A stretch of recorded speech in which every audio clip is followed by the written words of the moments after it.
start, when I say that I am going to fundamentally change the education system in the United States, I always hear a chuckle. When I sat down, I didn't even look at my card, but then I read it, and it says, what the mind can conceive and believe, it can achieve. So there you go. I will fundamentally change the education system of this country. And you all can say I knew for when. I'll do autographs later. So I am very honored to have this opportunity to speak to you about how to keep going even when everything is trying to stop your preschool.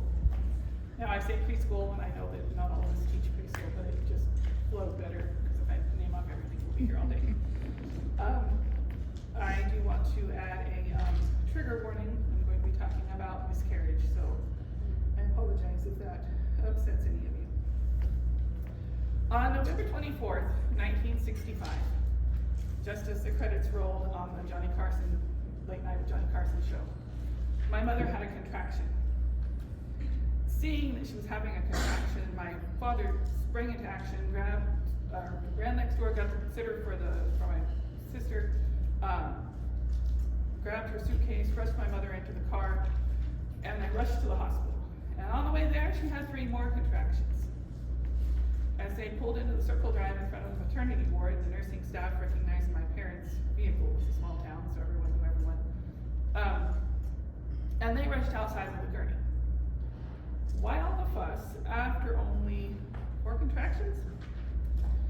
You see, between my sister Cheryl's birth and this pregnancy, my mother had had 3 miscarriages. And when she went to her first OB appointment with this baby, the doctor told her that this one had not survived either. And my mother told them, no, this baby is alive. And through 9 months of pregnancy, every appointment she attended, she told the doctor, no, this baby is alive. No heartbeat. But she insisted. So when my parents pulled into that driveway on that night, the doctors and the nurses were expecting a very bad situation. They rushed outside with the gurney, helped my mother onto it, pushed her through the doors, into the foyer where her obstetrician was waiting. And I slid out. Wow. Healthy, whole, very much alive. And on Thanksgiving Day. And my mother blamed me forever. Back then they wouldn't let you eat after you had a baby. And she didn't do her turkey and dressing that day, and it was all my fault. How dare you? I know. Bad timing. Anyway, what does my birth story have to do with your preschool, or even my preschool for that matter? I'll tell you. My mother gave birth to my older sister Cheryl in June of 1961, and when she was born, she was only about 1.5 pounds. And had a very rough start. She actually fit into the palm of my dad's hand. But she pulled through. She's 62 years old now, doing very well, raised 2 children, and she's great. After that, my mom had the 3 miscarriages. And then she was pregnant with me. And even though she was told time and time again to give it up, your baby has not survived. It's over. She refused to believe that. She kept insisting that I was alive. Now, I imagine it was hard for her to hear that over and over again, and although I never thought to ask, I'm sure my dad had a few thoughts about his wife's stubbornness. But through that 9 months, she never gave up. 9 months of stress, 9 months of uncertainty, 9 months of determination, 9 months of perseverance, 9 months of hope, 9 months of faith, 9 months of stubbornness. And she was successful. Here I am. So all those words I just mentioned, stress, uncertainty, determination, perseverance, hope, faith, stubbornness. feel those? Most likely, if you haven't already, you will experience all of them while building your programs. I know I have. My mother had no idea while she was pregnant if she would get the results that she was hoping for. She just wasn't willing to give up. I would love to stand up here and tell you that if you just persevere for 9 months, you will have a successful preschool or whatever. Some of our sisters have done it in much less time. Joy was able to pay her bills in just 30 days. Some of us, takes us a bit longer. I started my preschool in the fall of 2020. After following Joy for 11 years. Since I come into her world, I had always wanted to start a home preschool, but we didn't have the space, we didn't have the startup funds, there was illness in the family that just wasn't conducive to having a preschool. Finally, we were in a position to buy a house. And I set out to find the perfect house for a home preschool. House after house after house, I found one. It was like, oh my gosh, it's a beautiful house. And the previous owner had put a room on for their home business. And I'm like, oh my gosh, this is my house. Mm-hmm. And I stood in what I hoped to become my preschool room and looked out the window and I saw the overgrown weeds of the house down the street and the broken shutters and the abandoned cars. And I'm trying to picture preschool parents driving to my premier preschool past all of that. And I'm like, this isn't the house. So we kept searching and we did find a house. It had plenty of space. It even had a playground thing in the backyard. We bought it, and as I was reading through those, CC&Rs where all of the, you cannot, it had an HOA. And I come across, you cannot own a home business where your clients come to your house. And I'm like, how am I going to do that with a home preschool?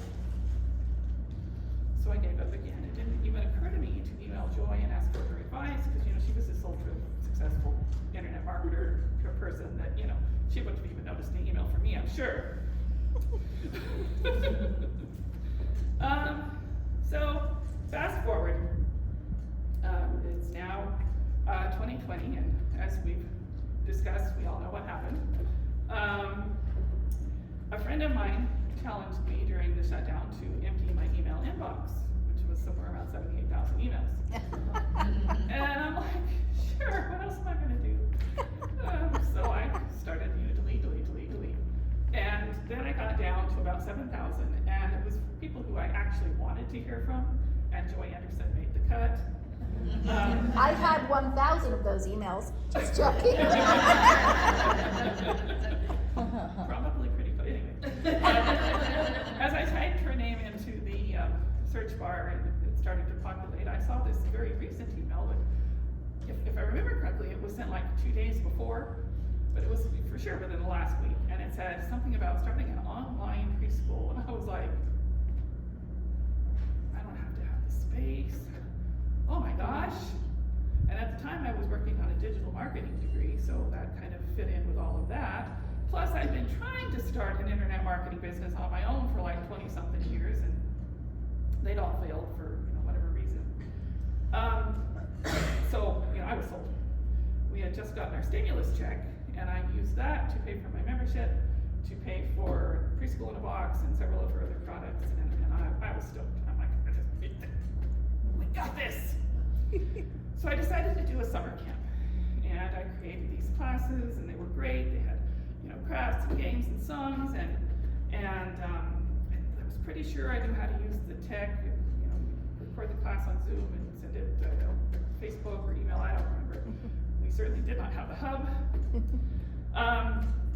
I wrote out my lesson plans, I gathered up my props, and I sent out a Facebook post, and crickets. So I tried Facebook ads, and I got so many responses from women looking for preschool teaching jobs. That was a bit stressful. decided, well, okay, we're gonna focus on fall. And so I got my lesson plans ready, I got the props gathered up, I put out some marketing, and I got 3 students to sign up. I was like, yes, this is gonna work. And on the first day of class, I had it all set up and no one showed up.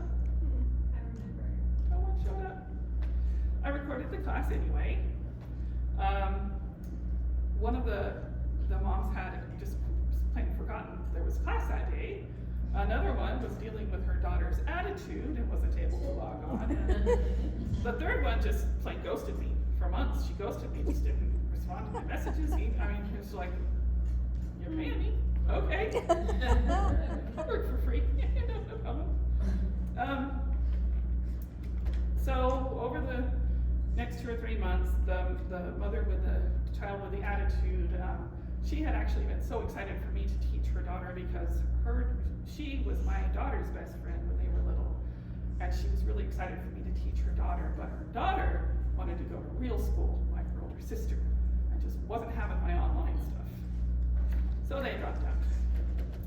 And then the mother who had ghosted me finally messaged me and said, this isn't fitting into our schedule. And I'm thinking, well, maybe if you try showing up. Anyway, they dropped. But I still had my one little student, and she had just turned 3 and she had 2 younger siblings, so I'm seeing dollar signs for the next several years. But unfortunately, they lived in northern Arizona and had really bad internet. And she would show up for my live class, and I would be, doing my thing, and she'd be having a lot of fun. And then I'd go on to the next thing, and her computer would have frozen and would unfreezes. And she's like, Mom, yeah, what, It was a whole. Anyway, it was right before Thanksgiving, and I now had 0 students. But it was probably a good thing because my computer started acting up. I was filled with uncertainty about whether or not this whole online thing was going to work for me. But I was determined. I switched gears a bit and started doing the training to teach Prenda. I was going to do a micro school. I was going to teach it in my daughter's apartment. I went through all the training, I did the fingerprint clearance, background check, everything. The last step was having my space inspected. Because it was an apartment complex, I had to have permission from the landlord, and they wouldn't give it. We're residential, we're not going to have a school on our premises. So I looked for spaces nearby where maybe I could rent a room or something, and nothing was in our budget, or it just wasn't going to work. And it's like, whoo! Things kept stopping me. But I persevered. I didn't start teaching classes again until President's Day of 2021. That's very appropriate for a school named Red, White, Blue Academy. I had 3 students again. I was a much better teacher this time around, meaning I was much better in front of the camera.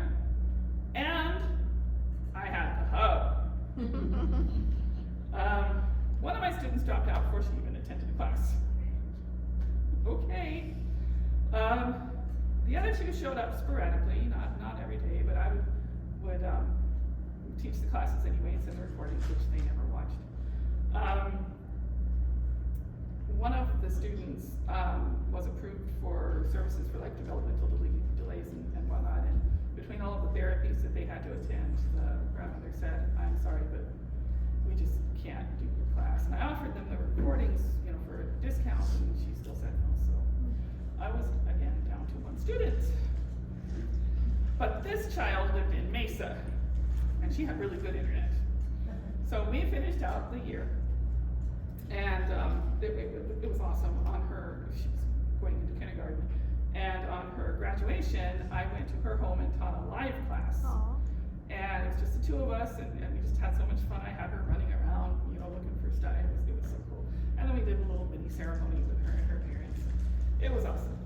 But of course, how many students did I have now? 0. Now, why did I tell you that story? I want you to know that you're not alone.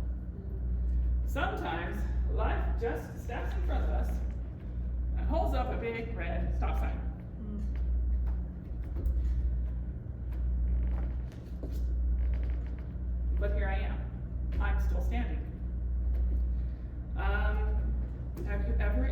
experienced a delay? Have you ever had maybe your spouse or your partner become unemployed and you had to get a job or 2 jobs or a better paying job, or how am I gonna work on my preschool now? Maybe a death in the family as Chrissy has experienced. Maybe an accident or an injury where you have to take some time off, or maybe care for a loved one. Or an interruption. Maybe the day that the 30-day challenge starts, your toddler suddenly decides that they're no longer taking an afternoon nap. Or the day that you've decided to start your evening preschool class, your boss suddenly needs you to work overtime all week. Life is full of delays, it's full of interruptions, and getting back on track after you experience one can be challenging. When life steps out in front of you holding that big stop sign, how do you keep going, even when everything is trying to stop your preschool? Remember our words: stress, uncertainty, determination, perseverance, hope, faith, and stubbornness. We've covered the first 4, but now I'm going to give you some actual practical tips that will help you to get up, shake off the dust, and keep going. They'll help you build hope that you can succeed in this endeavor, and faith in your ability to do it. And also the stubbornness to just keep going. The first thing you need to do is decide. Decide to do this thing. Decide to have a successful preschool. And decide to be a professional. Now, I know some of you just flashed to imposter syndrome, and we'll get to that in a bit. I want to share with you this quote by James Clear in his book, Atomic Habits. Professionals stick to the schedule. Amateurs let life get in the way. Professionals know what is important to them and move toward it with purpose. Amateurs get pulled off course by the urgencies of life. Just like we were talking about earlier. Darlene was saying, know what's important to you. So make a pros and cons list. If you have cheerleaders, we happen to be in a room filled with them, and there's a whole bunch more on our group, bounce your ideas off of them. Don't just sit in your own little corner with your notebook and, I want to do this and maybe, have conversations. Some of us have experience, some of us have experience teaching in the system. We can help each other. Iron sharpens iron. Don't be afraid to use what you have. But decide what is important to you. And once you have made that decision, make a schedule. Remember, professionals stick to the what? The schedule. If you are a professional, then stick to your schedule. And of course, when you are making your schedule, it's not just about work. When you have a 9-to-5 job, you go and you are on the clock. And it does not matter if you suddenly remember, I forgot to put the clothes into the dryer. Or, did I feed the dog this morning? Or, you've got your child, Mommy, read me a story. Mommy, read me a story. When you're on the clock, you're on the clock. Same thing with your business. Set business hours. And if you need help with your little ones, hire a mother's helper or work on your business while your husband or significant other is home to help care for them. Put them in a daycare for the morning or whatever. But have your business hours be your business hours. And the good thing about this kind of business is maybe when you're first starting and getting the hub going, you might need to work an 8-hour day or 2. But usually you can work, a 4-hour day or so and you're done. You don't have to have, do not fall into the trap of waking up at 6 in the morning, starting at 7, working until midnight. That's not going to help anyone.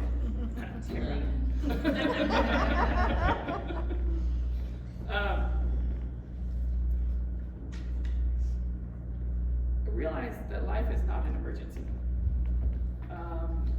Never once has anyone sat down with their planner and said, okay, Tuesday AM 11:17 car accident. We don't plan those things. Those are called emergencies. Switching your clothes from the washer to the dryer is not an emergency. Tuesday night's dinner is never an emergency. Your child's sports uniform is not an emergency. Have a plan for those mundane things. Those things that, they have to be done. We do them every day. If they don't get done, we definitely pay a price for them.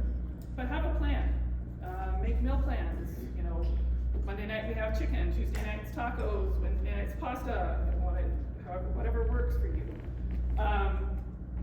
And also, Monday is grocery and errand day, Tuesday is laundry, Find something that works for you and put it into your schedule.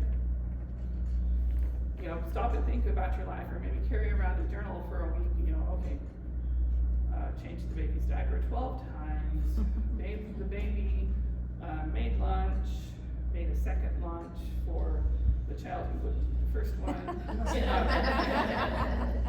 Write down the things that you do, because sometimes you sit down with a notebook and you're like, okay, yeah, I do this. And you're like, oh, that's all I do in a day, and then you try to do it, and you're like, wait a minute, I've got this and this and. So figure out what you do, schedule it into your day.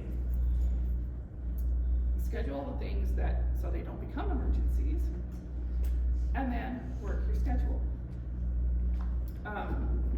Beware of making your schedule so jam-packed that those emergencies are just gonna blow up like a bomb, and your life is just gonna go completely crazy, and you'll never get back to your business because I don't even, what business? So allow yourself a buffer while you are doing all of your planning.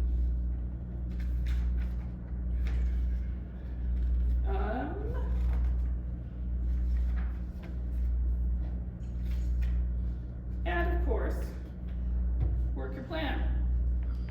Take action. All the planning in the world is not going to get things done. And you're not going to be able to continue to work on your business unless you work your schedule. What do professionals do? States are scheduled. That's right. So when you're working your plan, you do the first thing, and then the next thing, and then the next thing, and it looks something like this.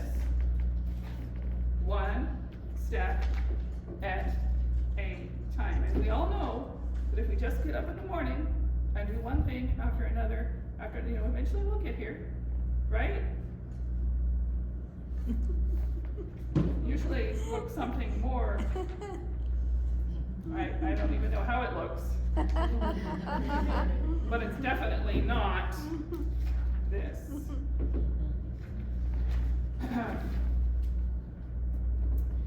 But if you keep taking that next step and moving forward, you will eventually get to the top of your staircase.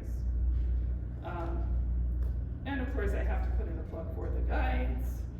Use the guides, very slowly, very meticulously. Do what Joy says, or pause the video, do what Joy says, come back when she tells you to do something else, pause the video, go back and do the thing. Step by step, by step, by step. It may take you a few months, but you will get your hub built, I guarantee it. You'll actually have a business by the time you finish with the guides. And I would also suggest that you track your progress. Those game boards are great for the big sections, but in those sections there are a whole lot of little steps. I would say take a journal, and every single time you do something, registered domain name, this is my domain name, this is my account number, this is the password, blah, blah, blah. Make a detailed list for every step, and it may seem tedious, but when life holds up that stop sign in the middle of, step 3.7 of, and you have to step away from your business for a day or a week or a month or even longer, you can go back to that journal and go, oh, okay, all right, okay. Do I need to change it? No, this is all good. Okay, I can move forward now.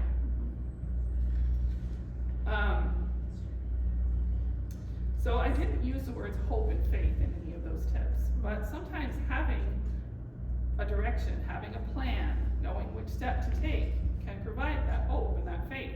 I can do this, I've just gotta get to it. Right there, I got this. But what about the stubbornness? Last year, when we had Preschool All-Stars Live, we went through the Phoenix journey. We talked about it.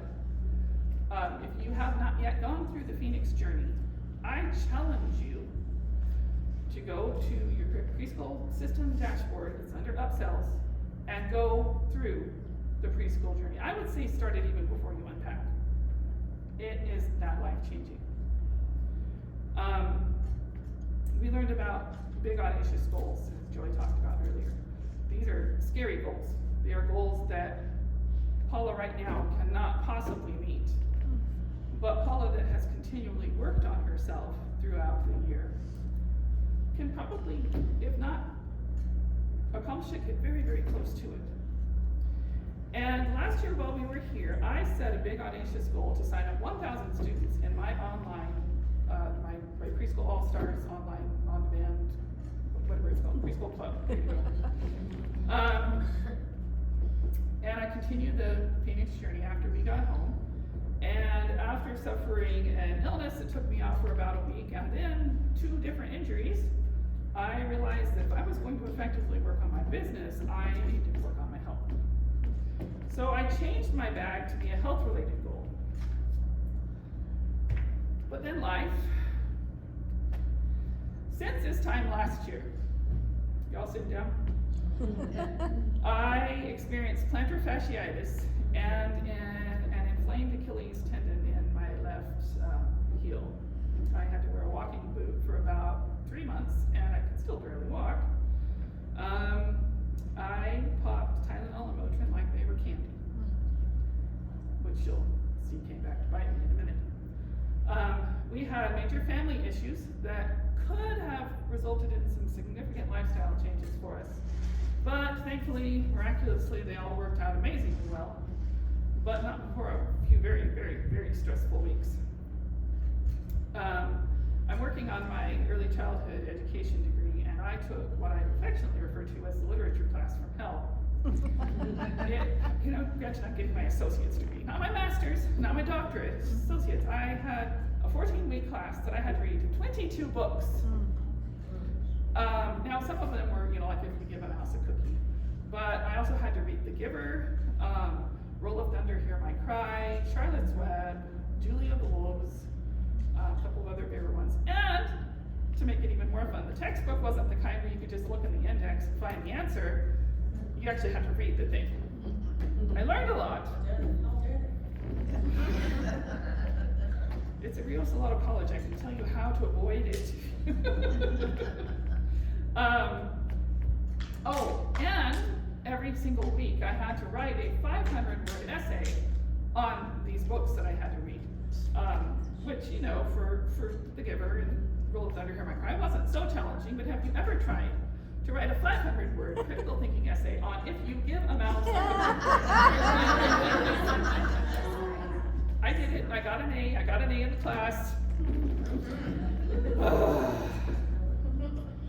During this time, I was also randomly falling asleep when I sat down to work at my computer or have a conversation or, sometimes even dinner. Thankfully, never while I was driving, but I would just randomly fall asleep.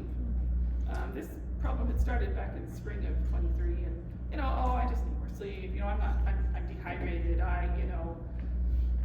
Finally in September, I talked to my doctor about it, and he ordered a sleep study. But as insurance companies often do, she only falls asleep how many times?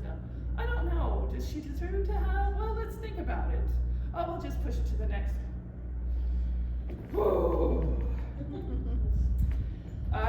Finally, they called to schedule my sleep study 2 days before I was scheduled for surgery in early January. And I told them I would call them back.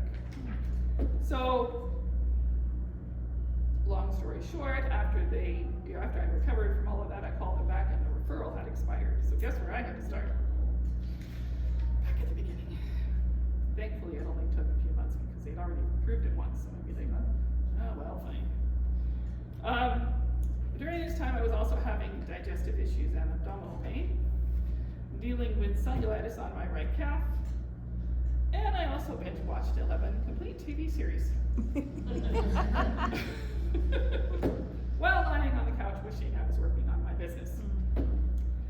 I did finally complete the sleep study, which showed that I stopped breathing and woke myself up 89 times in one night. Wow. So no wonder I could not stay awake during the day. So, just at the beginning of this month, just a few weeks ago, I was diagnosed with sleep apnea, I was waiting on the results of a colonoscopy to test for celiac disease and a breast biopsy, which both, thankfully, turned out to be false alarms. But I was diagnosed with H. pylori, which is a bacterial infection in the gut, and I had to take some really brutal medications for 2 weeks. I was nauseous and it not fun. And I could still barely stay awake because I was still waiting on the CPAP therapy to be approved by the insurance company. I did finally get my CPAP machine a couple of weeks ago, and now I'm trying to adjust to sleeping with a mask on my face.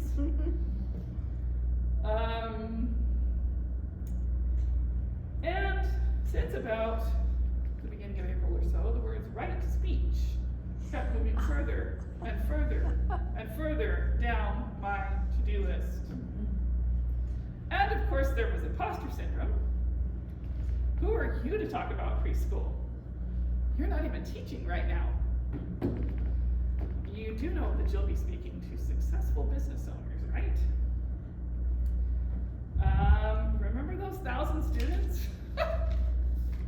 The one that told you they were definitely signing up, never did. And the one that signed up, randomly, out of nowhere, I have no idea who the person was, only stayed for a month. You'd better tell Joy you're sorry that she needs to find someone else. No! I will not give up. Woo! I may have been delayed, but I'm not going to let anything stop me. I am more than qualified to be a teacher and to run a business. I homeschooled all of my children for decades. I'll finish my early childhood education certification at the end of this year and my degree at the end of next year. I love teaching. I am slowly writing my own curriculum. I've been reading American history, patriotism type books, to further my knowledge in my niche. And I'm also working on learning marketing techniques so that I can get that YouTube channel started. Now here's a bonus tip for you. My mother always used to tell me, if at first you don't succeed, try again. And she also told me, winners never quit, quitters never win. And in the words of my favorite poet, Edgar A. Guest, in his poem, It Couldn't Be Done. I'm going to edit it a little bit because he uses he and we're talking she's. Somebody said that it couldn't be done. And she, with a chuckle, replied that maybe it couldn't. But she would be one who wouldn't say so until she tried. So she buckled right in with a bit of a grin. She took off her coat and got to it. She started to sing as she tackled the thing that couldn't be done. And she did it. Here's your bonus tip.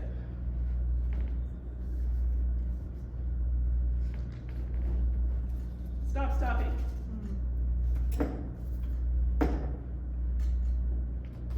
Stop stopping. I will build a successful online preschool. I will build a successful local preschool.